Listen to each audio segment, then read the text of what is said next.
This podcast is for entertainment purposes only. It's not to be taken as financial advice. The reason why you need an LLC when you own rental property is that you want to be personally protected from the tenant in a lawsuit. Do they get hurt? Did they have a guest? Did they have a party? Was there an accident of some sort? Are they mad about the way you treated them? Was there discrimination or something in the contract that they get? And then there's a lot of people out there that are just crazy. You never can predict what your tenant might do. And so the LLC creates a barrier between you and the tenant. You're listening to the RE Social Podcast with your hosts, Andrew and Vince from AnVi Invest. For more information, go to AnViInvest.com. All right. What's up, you guys? Welcome to another episode of RE Social. Today, we have a super cool special guest. You guys might know him. He's a YouTube celebrity, has over 250,000 subscribers himself. Also, full disclosure, his firm is also our attorney, so they do take care of our LLCs and such. But Mark, welcome to the show. Hey, thank you so much. I appreciate being here. It's an honor, and thanks for having me. I love talking to business owners. This is great. Oh, I love that. You know, as a thing to you, Mark, I have myself a rock star. Woo! There you go, man. I just finished mine. I'm sucking on Diet Coke right now at the moment. Oh, that sounds good. I had my one rock star this morning. Oh, look at that, drinking water. You're trying to shame us, Andrew. Appreciate that. Okay. I already had all my rock stars this morning. Okay. If I have any more, I might go into a caffeine like spaz. There you go. Well, thanks for having me. I appreciate that. Yeah, I want to give a quick thing about Mark. Mark actually has written a couple of books. I have it right here. These books actually kind of changed my life so dramatically after reading Rich Dad Poor Dad. I became super obsessed with what you guys talk about, and I started really getting to know how the structures and the LLCs and all that stuff work. But before that, I want to get into like your background, Mark. So what is your background? Are you a CPA? Are you an attorney? You can't be both, right? Well, thank you so much. Yeah, so I appreciate the introduction. Allowing me to introduce myself, I should say, and thank you for saying those nice things about the books. So I am a tax attorney for small business owners. I'm a CPA and a lawyer, partner in a law firm and an accounting firm. Also serve as a CFO of a trust company that helps people self-direct their IRAs or 401ks into real estate and small business.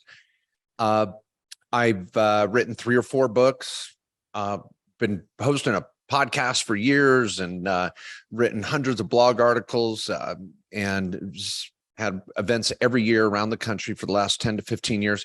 And just out there on the streets, just helping small business owners around the country really set up the proper structure to save taxes, protect them in a lawsuit, and really try to keep it simple and affordable. There's a lot of companies out that oversell. For thousands of dollars, you can get free LLCs and all this crap, and lots of garbage out there. And we just want a tailor-made structures for clients in their particular situation at their stage in the process, and do it right and let them grow into it. And the average small business owner should be able to afford a tax attorney. And that's been my goal for the last 20 years, is to build an organization where no matter where you're at in the country, you can get on a phone call, share a screen, and talk to a tax lawyer. You deserve it. That's us. Yeah, that's definitely true. So can you tell our listeners, like, first of all, why you need an LLC, or do you need an LLC if you own real estate? Because most of our listeners do own real estate or trying to get into it. And if you do, why can't I just go to LegalZoom and create a, LLC? Well, you asked several questions there. The first one is why you need an LLC if you own real estate. And then you brought up maybe where to set it up. So I can't say that everybody needs an LLC. You may not. That's the crap that's out there, is that, and people, and not that you said it this way, but a lot of people think, oh, I need an LLC. Really? Tell me why. Well, I don't know. I just heard I have to have an LLC because I bought real estate or I have a business. Well, I don't know. What's your plan? Where are you headed with this? What state do you live in? Where's your property at? Do you have partners? Do you not have partners? Do you already have an LLC? Do you already have a corporation? What's your long-term plan? And these are all the variables that people think, oh, I can just go online and I'll just get an LLC and I'm done. No, we got to figure out what the hell your plan is. And so let me answer it this way. Why a lot of people need an LLC when they buy their first rental. Now, again, we're getting very targeted there. We're not talking about Turo. We're not talking about Uber, selling on Etsy or eBay. Those are other conversations. So you brought up real estate. So let's just say real estate. So let's say you buy a rental property and you want to put a tenant in there, and you live in one state and your rental's in another state. And now we're adding a number of variables. But the reason why you need an LLC when you own rental property is that you want to be personally protected from the tenant in a lawsuit.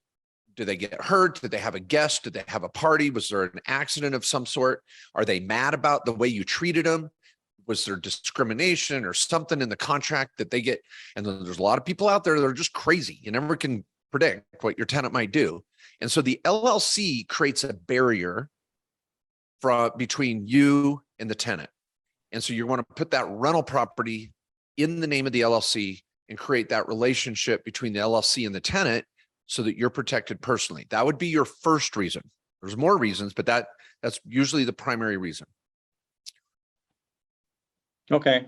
And then, so following up on that is, so if you do need one, I usually tell people, if you don't have anything, what are you trying to protect, right? So there's nothing there to protect. So if you have rental properties, you want to protect yourself from the something that could happen inside that LLC. So that's some.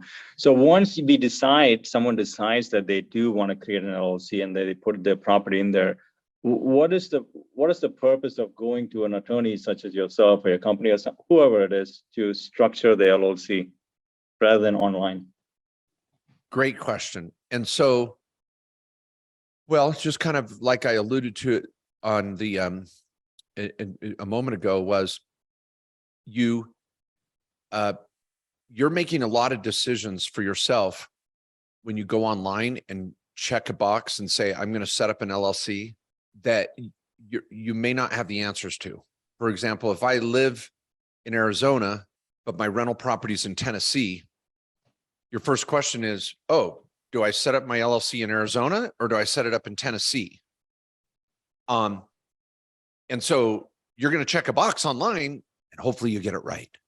And so what are other questions? You're setting up an LLC in Tennessee. Are you aware of the fonts exemption, which means there's Tennessee tax on LLCs unless you fill out a special exemption form and file it with your LLC in a different department in Tennessee? Did you get your minutes? Did you get an operating agreement completed? Do you have your corporate book? Are you trying to do this with one sheet of paper and do it as cheap as possible? Because that's not going to protect you.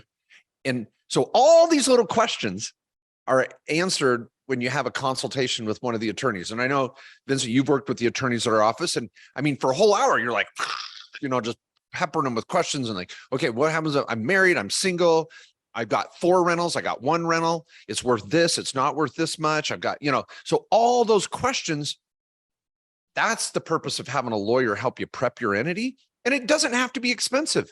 Right now, it's like we have a special going right now. Sometimes we do. So I don't know when someone might be watching this podcast or video, but right now our normal price is $800, and you get a full hour with a real tax attorney with incredible experience designing a structure just for you and answering all your questions. Now, if you go to LegalZoom or some of these entities and just check boxes, you're still going to be out $400 or $500 to get all the pieces and parts. So for $300 to $400 more, you're actually getting a real lawyer walking you through it, paralegals helping you from start to finish. Man, that's just huge.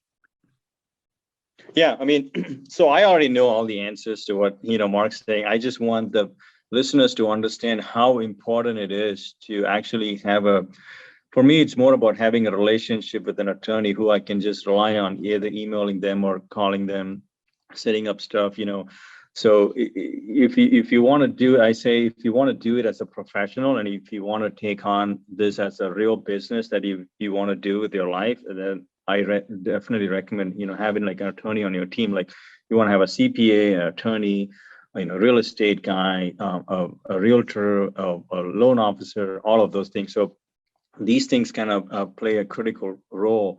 So it's really important. I wanted to talk a little bit about the book that you've written. I think you wrote this book right after the Tax Cuts and Jobs Act, right? And then it talks about different things that's going on. So can you tell us a little bit about why someone should spend time reading a book such as yourself or any other book? Oh, well, thank you. Well, then you threw out another one, or any of my books. Well, I love that question. Making it that Let's way. talk about this Okay, book. why? This is my Yeah, favorite all book. right. Talk This about one. tax and legal playbook. All right, that's cool. Yeah. Well, this is second edition, and I wrote the first edition before Donald Trump took office, and then when they passed the Tax Cuts and Jobs Act, the biggest tax legislation in almost 30 years, my book needed a second edition. We'll see when the third edition comes out. We'll wait for Congress to do something big and crazy. But this book has 30 plus different chapters on different topics. That's why I called it the playbook, is that you might have a situation where you need an S corporation, or I'm trying to protect my home in a lawsuit, or I want to hire my kids in my business, or I want to open an IRA or 401k. So I've got all these different topics with standalone chapters, examples, and different diagrams that just can tackle one specific topic at a time. So you don't have to read it from start to finish to get the answer you need. You can say, "Ooh, I got a question about auto," and you can go straight to auto. And so it's really a fun book for that purpose. I keep a copy of my own book on my desk and use it all the time. It's like dog-eared, and I've got little notes in it and diagrams, so that when I'm talking to a client, I can't, sometimes I can't recall every little thing I wrote in a 400-page book. And so I've got my little playbook right here next to me. So as a business owner, you can't always call your lawyer or call your accountant. It gets expensive. We always sell us time. And so having a good resource book right at the side of your corner of your desk can be really, really helpful. And that's why I wrote that book. Yeah, that's a really good book. It gives you a really good understanding. I wrote down some stuff I want to ask you. So let's say we take like an average American, right? So they have a W-2 job, they own their primary home, and they have 3 rentals in their own state, right? So what should this person do? Does this person need like 50 LLCs and 75 S corps and get unlimited LLCs? Well, this is where the trifecta comes in. Okay, so let's say we have your example of someone with just 3 rental properties, day job, family, blah, blah, blah. A house. Pardon? Primary home as well. Okay, so we got a family with a home and 3 rentals, W-2 day job. So there would never be any need for an S corporation in that situation. And if we're talking about the rental properties are going to be where we do some business planning. We're going to hyper focus on that. So what I want clients to think about is, hey, I've got a small business. I own rentals. A lot of people think, oh, I have rentals. That's a small business. Let's treat it like a business. Let's make sure we take advantage of all the tax write-offs that come with that. Let's be careful with the way we operate that business. Those rental properties are a business. So, and a lot of clients, that's a big revelation to them. They thought, oh, I just own rental property. No, you own a business, and we got to treat it like that. And so then we would ask, okay, in some situations, you might have an LLC for each rental. And a lot of times you might just have one LLC for the 3 rentals. And it's going to come down to the amount of equity in the properties and the amount of risk involved. So for example, let's say there's single family home rentals, each one's worth 200 grand, and you've got little cute families renting each one. I'm going to throw them all in one LLC. I don't need 3 freaking LLCs, and I don't want to sell you 3 LLCs. So a year from now, someday it's going to click. Mark oversold me. What the hell was his firm doing? So we want to set up one LLC to own the 3 rentals in that situation to save the client administrative cost and time and money and give them enough protection individually from those 3 rentals. Now, say they've got 3 commercial buildings or 3 convenience stores, or one's a ski out rental, one's a golf course Airbnb, and they're worth 500 grand a piece. And we might set up 3 different LLCs.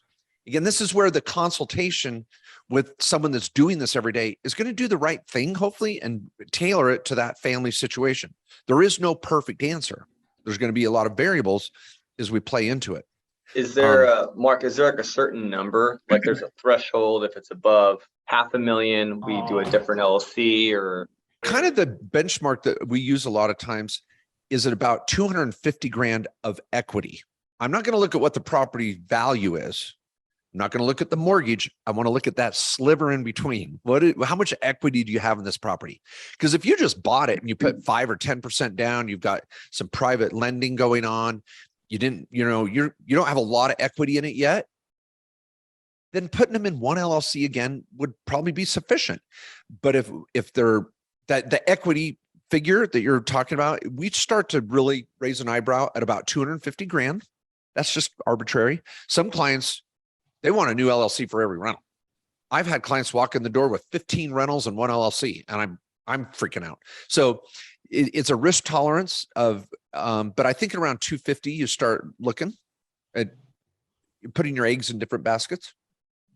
So on that note, if say you bought 3 SFRs and then you got no equity pretty much, maybe a little bit, do you now revisit that once you've accumulated $250,000 in equity and start breaking it up, or? Yes. And the word, I would rephrase it in that once I accumulate 250 grand of equity in one of the rentals, I'm not talking about as a whole. We want to start looking at where we've got eggs and how valuable one egg may be stagnant while another one could be becoming more valuable. And we want to take it out of the basket and go put it in a different LLC. But yes, that's right. So as time evolves, we're going to start to move those rentals around, and a good rental property investor, they're looking to build equity, to strip equity, refi. Those rental properties turn into more rabbits, just like rabbits. We can get into the birds and the bees if you guys want, but anyway, so they'll expand and grow. So we want to start looking at that equity and build the LLCs around it. And this is why I tell clients once a year, just like you go to the dentist once a year, hopefully, you want to be circling back to the tax lawyer that you met with the first time and go, hey, I'm back. Let me tell you what happened this year. Not only did we have 3 rentals, one of them really did well this year. It's growing in value. Oh, and we started a side gig over here. Oh, and my kid's helping in the business now. Or, oh, I put 50 grand in my IRA from my old 401k. I want my IRA to buy around. So every year you're having that reevaluation of your asset protection and wealth building and tax strategies. It's not just a click, I'm done. I'll call my tax lawyer in 10 years. Oh, let's be revisiting on a regular basis. Mark, I had a follow-up question for that. I find it hard to explain this to people, but you being a CPA and a lawyer as well, maybe you can give us some clarity. It's very hard for me to explain to people that like spending $400 or $500 an hour to talk to Lee or you yourself. It's really like worth hundreds of thousands of dollars. It's people don't understand that. They're like, why are you spending $500 an hour? That doesn't make sense. But I'm like, dude, my portfolio is worth like 7 million, and I'm trying to set up a trust for my nieces. Like, what do you think I'm going to do this on legal Zoom? Like, you're stupid. So how do you explain to these people, like, in the future value, of money that you spend with the lawyer upfront it's so important. Like, it's really good to have that relationship. Yeah, it's a great question. It's been a lifelong battle. I'll say it this way, and this might be a great clip for you to pull and throw on your Instagram or TikTok. It's like, people, quit focusing on how much you're paying a lawyer per hour and focus on how much the lawyer is saving you in heartache, in taxes, in possible asset protection issues that could take away everything you've earned. It blows my mind when a client has a property worth $100,000 or $500,000 or a portfolio of $1 million, and they're pissed off because they got to pay a lawyer $500 an hour, and they're going to save them 10 times that. If my lawyers aren't saving you 10 times what you're paying us, we failed. That's a failure. It's not, quit focusing on the freaking per hour rate and focus on, oh, I'm getting an LLC for $800 and a professional that knows what the hell they're doing. And they're going to help design it and put it in my overall trifecta and my structure, bring it into my trust, make sure the deed's properly. What can I write off? That's what you're paying for. You're paying for the end result. Quit focusing on what you're paying per hour and pull your head out of your butt and pay for what you need so you can turn your 5 million into 10 million. That's how rich people get richer. They rely on professionals. They're not clicking around on a damn website trying to do it themselves. Boom. Yeah, I need a pen drop. I got to do a pen drop. Amazing. That was great. And to build on that, we've been lucky to meet with a lot of very high level people like yourself on this podcast.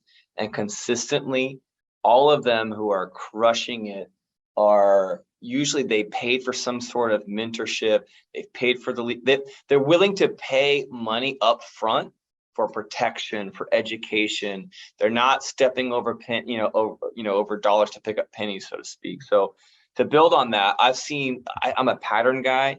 Any super high level person has taken the time to spend the money up front, do it right, and build their empire. And it's like a psychological thing where any person I've seen in my friend circle or social circle who's not willing to do that, typically I'm surprised that guy had $1 million who would complain about 500. Typically those are different mindsets. So I'm flabbergasted by that, so that's great.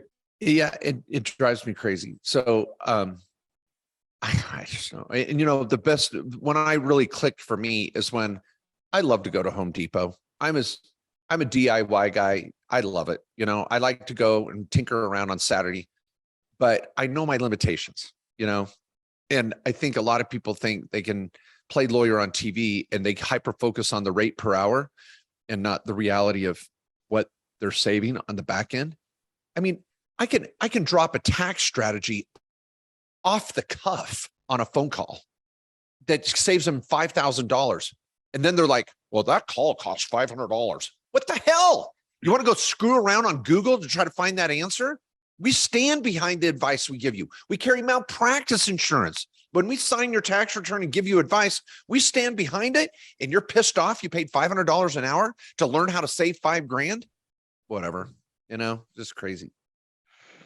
Mark, I like to just go off like what you're talking about because I take notes. So one of the other things that I wanted to ask you based on that is, I find it very interesting that your company, you spend so much time on YouTube giving away free content and then actually trying to educate people what to actually do. And you don't, of course, you're like, it's beneficial for your business, but you don't really care if they come to you or not. So how does that help? I want you to tell people who are in the business how that helps you get more business for yourself too, and by teaching people what it is. Like, that's how I came to you, right? I read your book, I watched your YouTube, I'm like, oh yeah, I'm calling this guy for sure. Well, thank you. Yes, if any of you watching are trying to build a presence on YouTube or trying to build a business and not using YouTube, I'm a firm believer in 2 or 3 concepts. The first one is TOMA, top of mind awareness.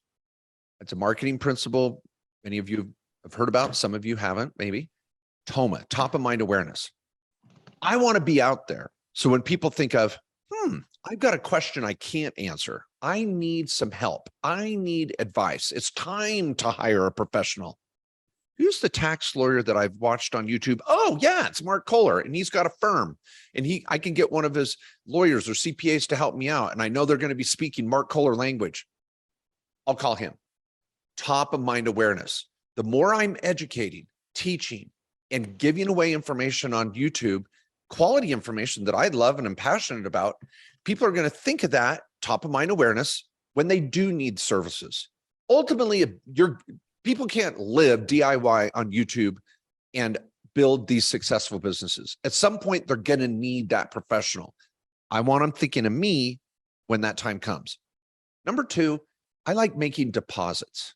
Making deposits with viewers and subscribers is so, so important because I'm building a relationship. I'm giving away information. And at some point, I'm going to ask for withdrawal. I'm going to say, hey, I'm having a workshop. I'm doing a 2-day workshop in Austin, Texas next month, the Real Estate Tax Summit. We're going to be talking about every tax strategy known to man for real estate. Why don't you come? And they're going to go, hey, you know what? That'd be pretty cool. I could network. They're going to have an after-tax party with a real band on Friday night. There's networking. It's going to be sweet. And you know what? Mark's given me so much. I trust him. I know if I show up, I'm going to get quality information and it's going to be a good event. And I know he's not going to charge me $5,000 or $10,000, some bullshit price that these coaches charge out there for a workshop. I know Mark's going to price it affordably. That's when I can take a withdrawal because I built a relationship with people. And so I think being out on YouTube is a great opportunity. Number three, to build credibility, to show who you really are, and to make deposits and let people know that, hey, I might ask you to buy a book. I might ask you to come out to a workshop. And if you need help, call the firm. And they're like, hey, I'm going to trust Mark. He's consistently out there. His information stands up against other authorities, and I can understand the damn guy. It makes sense. So I think that's whatever business you're in, those 2 or 3 mottos, if you live by them, your phone's going to be ringing off the hook, and people are going to be subscribing because they know that you're legit. And I don't know, that's how I've approached YouTube, and it's been a good fit. No, I love that top of mind awareness. That's really cool. I want to pivot a little bit because we have limited time. So I wanted to go after a couple of things, but the first thing is the way we've set up the LLCs using your company is there is a California LLC owned by a Wyoming LLC, right? So we're super into privacy. So I mean, Drew is so far hidden behind LLCs, like you can't sue him if you try to, like you cannot find him at all, right? So is that something like a reasonable strategy, or is it just pipe dream I just saw online that you can easily find me anyway?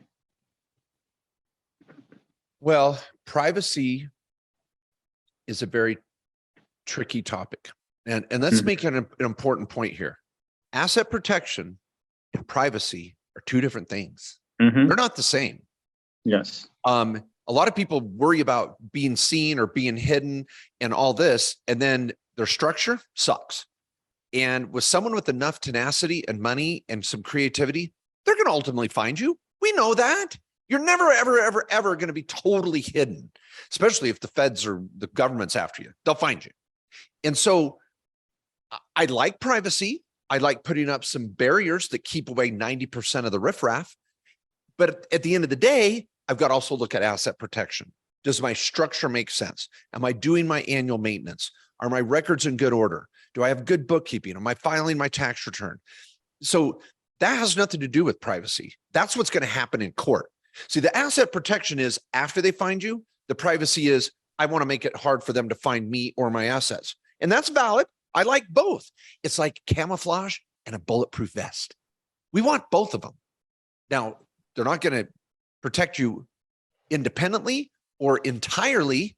There's always a bigger gun or someone with a bigger set of binoculars, but that's okay. You're being careful by finding the level of privacy and asset protection that makes sense to you.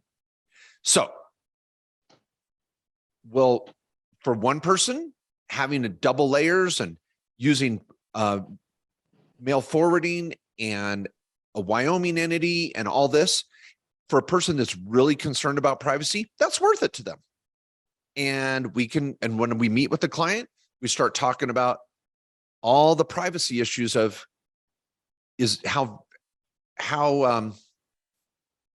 strong is that privacy strategy going to be? Is it really going to keep away who you think it's going to keep away? And you start, I've had private investigators come on my podcast and we talk about, hey, I want to find what this person owns. Oh, it's interesting what they can get at.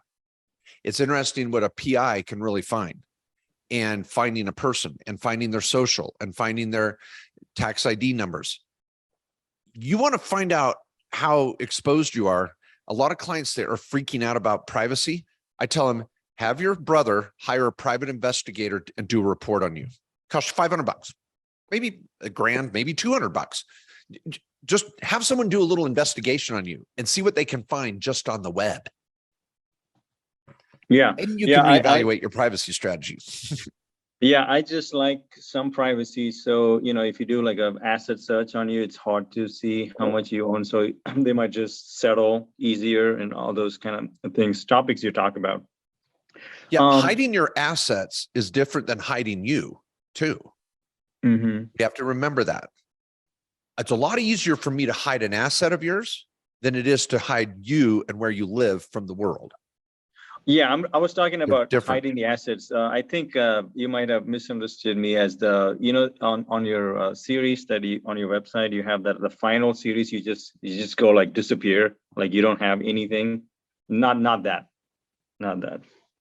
Well, yeah, it just depends. You know what's interesting? You bringing this up. Literally, the phone call I had on I was on FaceTime with a client of mine right before we went live, and it was on a real estate transaction he's doing where he doesn't want his name to be anywhere on it, seen on the public, and we pulled it off. We were just finishing up the transaction. He's closing the title, everything out there. If anybody was to try and do a search just to figure out who owns that property, it'd be pretty damn hard. That worked on a specific asset with a specific strategy. So this is why clicking on websites to try to do it yourself ain't going to happen. And then, so that's when you retain, and that's where top of mind awareness comes in. Like, hey, Mark Kohler, I remember her talking about that. That'd be cool. Okay, I'm going to retain one of his lawyers for an hour, and let's really drill down on this issue. And that's where we come in. Yeah, going off that, I wanted to hit a little bit on revocable living trust. So I'm actually in the process of setting it up with Lee right now. I just talked to him last week.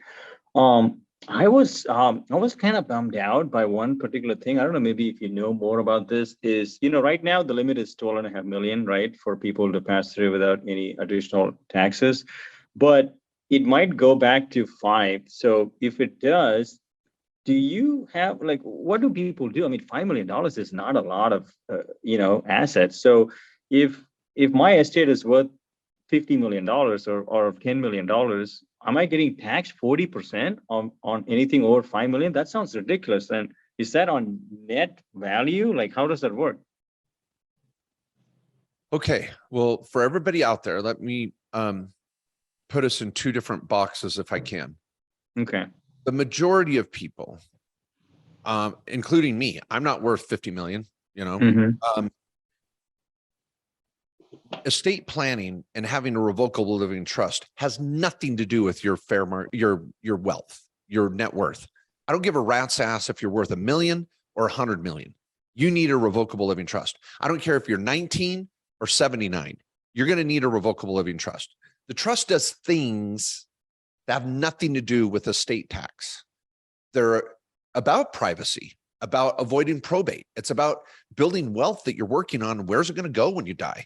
It's about being married or single, prenups or postnups, good kids and bad kids. I mean, an estate plan is a really important foundation that everybody should have. We do estate plans around the country for $1,500. Meet with a lawyer, single, married, kids, no kids, any age. Get it done right. It'll last the rest of your life, and it should own your LLCs. It should own your home. It should own your S corporation. It should own. That's where the trust comes in, and the attorneys are going to walk you through that, and it's done right. Then you cut over to box B here, and someone goes, "Well, I'm worth $10 million, or I'm worth 5 to 10, or 10 to 20, or whatever." Now we've got an issue of estate tax, and some people call that death tax. And estate tax applies in about 14 states. And there's a federal tax too. It's constantly changing. President Biden's want to fiddle with it. Donald Trump fiddled with it. Depending on who the next president is, it's going to be up on the chopping block again. And it's always changing. But currently right now, you're looking at about $12 million is the federal exemption, meaning if you're worth more than 12 mil, anything over that's going to get taxed at around 40%. and you're going to have to write a check to the IRS within 9 months. And that's where families lose the proverbial family farm, because they die. The farm's worth $15 million or whatever, the real estate portfolio, and they got to sell real estate to pay the tax. People hate that. So this is where estate tax planning comes in.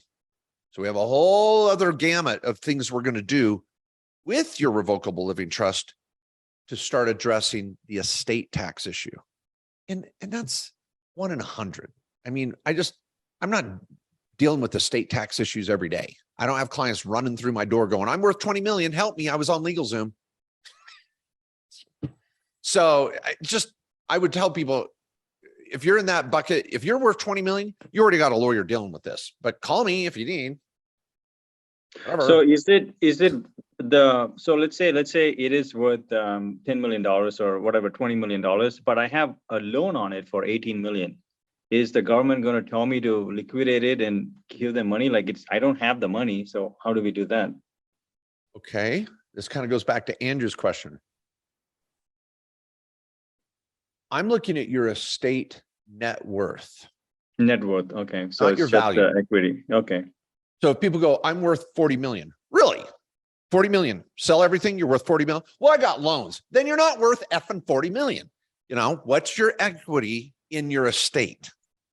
That's what's taxed. The IRS adds up all your assets, subtracts all your liabilities. That's your net worth. When that's pushing 5 to 10 mil, we got to talk.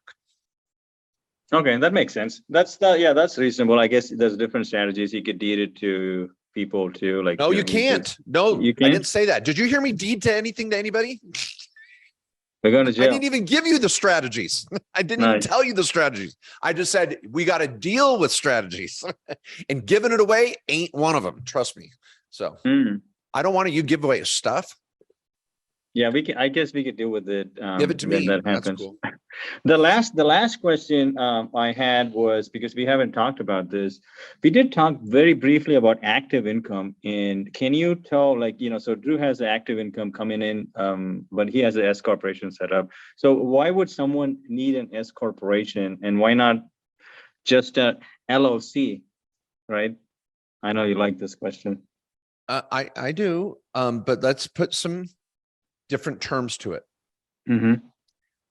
Active income, I would recommend not using that word. That word means a very specific type of income in the tax code that's kind of in a box. We won't go talk about it. Okay.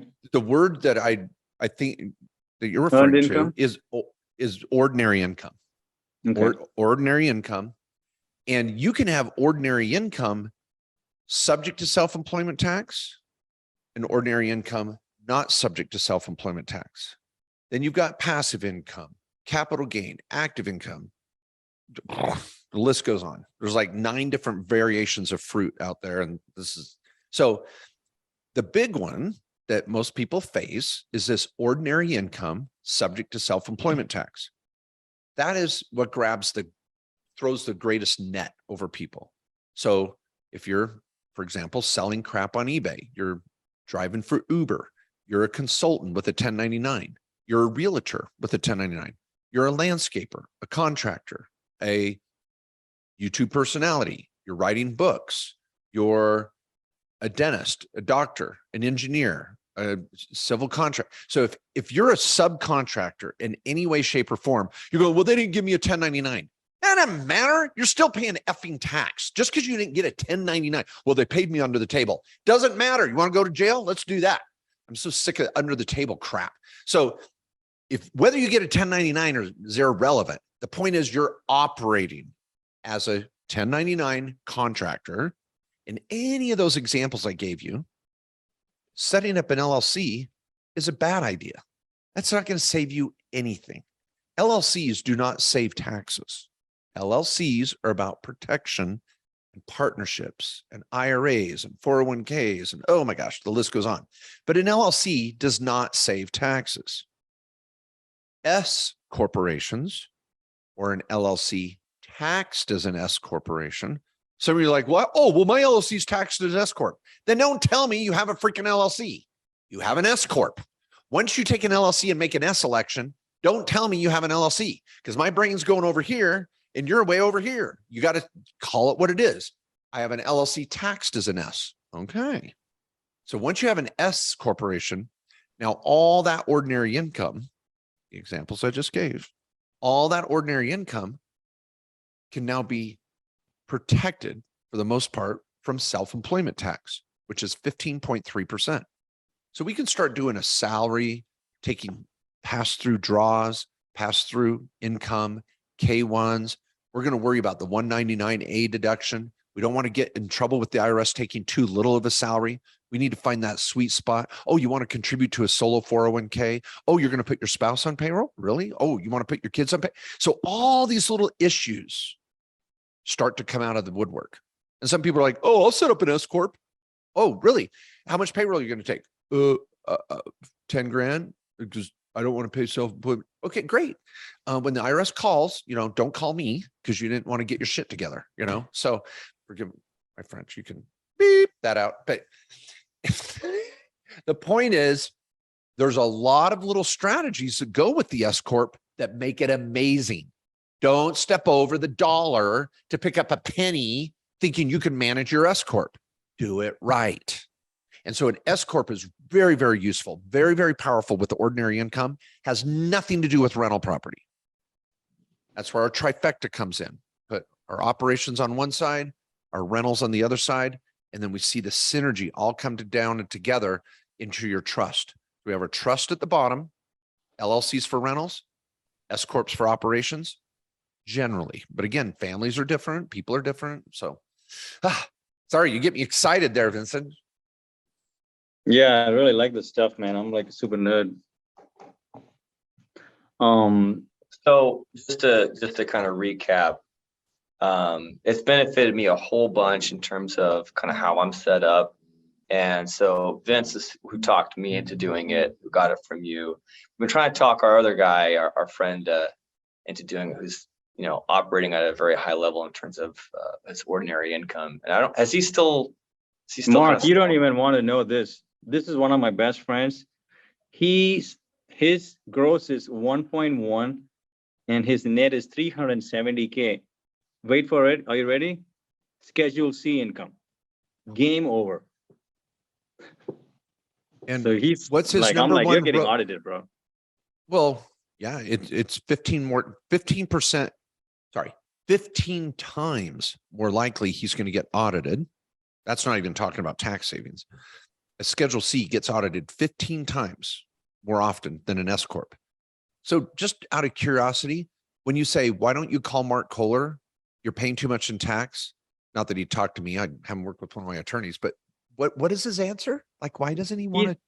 It's even worse. He's actually talked to Lee. We've already talked. He's just lazy. Like he hasn't just done like the questionnaire and just do it, but he's making tons of money. Okay, like he's already talked to Lee. He's like, yeah, this sounds legit. Lee's like, you're an idiot. Like you need to do this like today. So he's making 300 grand a year. He's already met with a 370 lawyer for last year. 370 to 400 grand. And he's already met with a tax lawyer that said, you need to get your S Corp done. We'll have it all done for $800 or so, filing fees, blah, blah, blah. Maybe you're in $1,000. We're going to save you $20,000 or more. And he just says, I'm too busy. Yep. This call was done 2 years ago. Sorry, I brought it up. I don't want anyone to blow a gasket, but yeah. No, it's crazy. It's just the sad part. Mark's losing it. No, it's okay. I've lost it already here on the show. But Mark, realistically speaking, though, at 370, I mean, he can't be taking a 30K salary. So if he's taking a 140K salary, is there any benefit with the 15%, right? Because there's only a net. Whoa. I didn't say he's going to take a $140,000 salary. Who said that? So what would he reasonably take, you think? I don't know. I got to know what type of business is it? Married or single? Did we write off his auto, his home office, his health care? What is his real net? Have you seen his Schedule C? Have you literally seen his Schedule C? See, a lot of times people are like, oh, I'm making 370 grand a year. Really? Let me see it on writing. Well, I mean, I'm writing off this and this and this, and they're full of crap half the time. Now, I don't know. Let's say after all of his write-offs, he's still 370, and I ran it through an S Corp. I don't know. His salary could easily be under 100. I still pump it under 100, maybe 90, 86, 92. I don't know. We've got to look at the numbers, but we're going to save self-employment tax of 15.3% on probably 50 grand. So that'd be 7,500. Then I'm going to save another 2% on everything up to net, right? What is that? 2.8 or 250. Yeah. And then I'm going to save another 3% on everything over 250. I know we'd save at least 10 grand plus. I've got little spreadsheets that help me calculate the actual savings, and that's not even to mention reducing your chances of an audit. Now I can fund a solo 401k. I don't know, is he married? Are we putting your spouse on payroll? And are we, oh my gosh, no, he's just single. Yeah. It's regrettable. It makes me more sad than upset. That someone would rather pay $10,000 in tax. I mean, 10 grand, you save 10 grand every year for 10 years and you're putting that away. You just build $1 million Roth IRA. The snowball effect of that whole process can be phenomenal. And then the other thing that it makes me sad, and then just it's surprising. You know what's funny? I have people that work so hard to make 30 grand a year. They work so hard. And then to have a guy like this that makes 300 grand a year and he's tripping over himself to screw it up. I mean, it's just amazing. Sometimes the people I see making money always shocks me. I'm like, whatever. You know what I'm saying? It's funny. Well, we're going to definitely send this to him, like specifically, like, hey, man, we talked about you. We had to beat you up a little bit, deservedly so, from the man himself. Like, maybe this is what it took, because he's a friend of ours and we want to help him. That's the whole point. Let me say this to everybody, and especially your friend that hopefully is still listening, not pissed and writing me a nasty letter right now. But is the thing is, being a business owner, and everybody, listen, this is so important. And it took me a long time to figure this out too. A penny saved is a penny earned. Now that's a Benjamin Franklin quote. That's almost, 250, 300 years old, 250 years old. A penny saved is a penny earned. So many of these people think, I won't worry about bookkeeping. I won't worry about tax planning. I won't worry about this. I'll just go out. I'm better at making money. A successful business owner that builds real wealth, they're as concerned about saving money as they are making money. And that yin and yang is so powerful. And as a business owner, it's not the money you earn, it's the money you keep. Yeah, another great quote. And it's not the money you earn, it's the money you keep. And so I just want to challenge you out there that if you're a business owner, you've got to have a healthy respect for this planning. And you can delegate it all to a firm like ours or someone else's. You can say, I'm going to set up an S Corp and I'll just delegate payroll. I'll delegate bookkeeping. I'll do it. And it'll still, at the end of the day, after you pay for someone to do all of it for you, you're still saving money. And you're being a more responsible business owner. You're being a better, and this is what I love, Field of Dreams with Kevin Costner, that sci-fi movie. If you build it, they will come.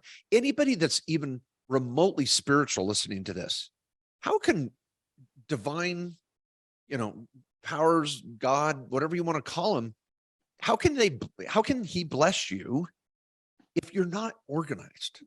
It's like when you build a system that you're careful and cautious about, sometimes that's when it all happens. That's when the divine world says, you know what? This guy finally got his crap together. Let's throw him a bone, But people run around with their head cut off and they're wondering why they're not successful. People, one of the best things you can do for yourself is create a receptacle to receive. You've got to have your stuff in order so that when the success comes, it's not wasted. Why is the universe going to bless you with success when you're a train wreck? Yeah. Hey, Mark, I know we are out of time. You have something else to do. I usually like to close with this. this is something we get. Hey, we love the episode with Mark. He's a G. He's talking about all these things. It's too much. I can't do it. It's too much stuff going on. You guys talking about trust, privacy, LLCs, S corporation. It's too much. I don't know what to do. So I'm just going to close this video and go back to watching Netflix. So what do you tell these guys to kind of make an actionable step? Like, hey, you know what? Just do this one thing. Just let's get it moving. Let's get it started. Like, what do you tell them? I would tell them, go to Netflix. The new episode of Stranger Things is out and it is fantastic. I mean, really, you'd rather watch that. I just go to Netflix, really, just do it. You know what? That's a good idea. Okay. All right. What I would say, people, it's baby steps. I actually learned some hard lessons when I was a brand new lawyer. People had come to my office back in the day, 20 years ago. Zoom didn't exist, phone calls. I still help clients around the country about 15 years ago, but it was all phone calls. We would fax paper. Some people want to look into what faxing is. It's pretty interesting. Email was just, the newest, coolest thing. But Mark, remember the privacy sheet on the fax?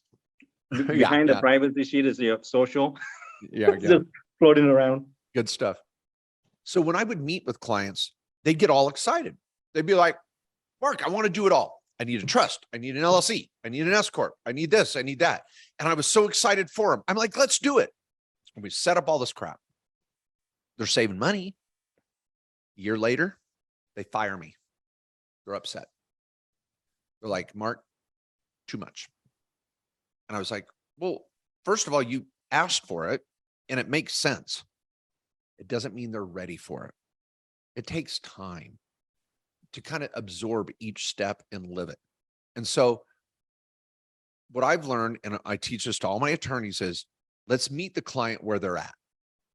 If you're in a situation where this is a little overwhelming, have a meeting, build your diagram of where you want to go with this, and just say, okay, what's step one? I'm going to do that for the first 6 months. Let's just do that now. Then let's meet in 6 months and do step two. Or let's meet every year and add another piece. It's more affordable that way. Now, you may miss out on some things. That's okay. Just know, you know what? I'm going to get my trust done this year. Next year, I'll start my LLC. It's not a race. It's a journey. Don't worry about where everybody else is. You worry about your journey. What's in your backpack? What's over the next hill? Let's make sure you can get there. There doesn't have to be crazy, over-the-top planning. Let's just take baby steps. And so my attorneys are really, really careful about that. Some clients walk in the door, they're freaking little machines. They've got their books together. They've been business owners for years. They're ready to go to the next level and they want it all and they love it and they absorb it and they do it. That's okay. Let them do their thing. You do your thing. Awesome, Mark. Thank you so much, Mark. This was a really good educational episode for everybody listening. If some of our listeners want to contact you or your office, how do they do that? Thank you so much. Probably the easiest way to get my content and get to links to all the firms is to go to markjkohler.com. www.markjkohler.com. I'm sure you'll put it down in your description. And if you want to just jump right into a consultation with one of my tax lawyers, the law firm address, which is linked to my personal address, but the law firm is KKOSlawyers.com. KKOS is in Sam, lawyers, LAWYERS.com. Get over there, make an appointment with a lawyer, and just start where you're at. Don't worry about everybody else. Begin your journey.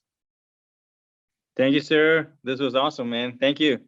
Thank you. Have a great day. Thanks for having me, Vincent. Yeah, thanks, Andrew. Thanks, Mark.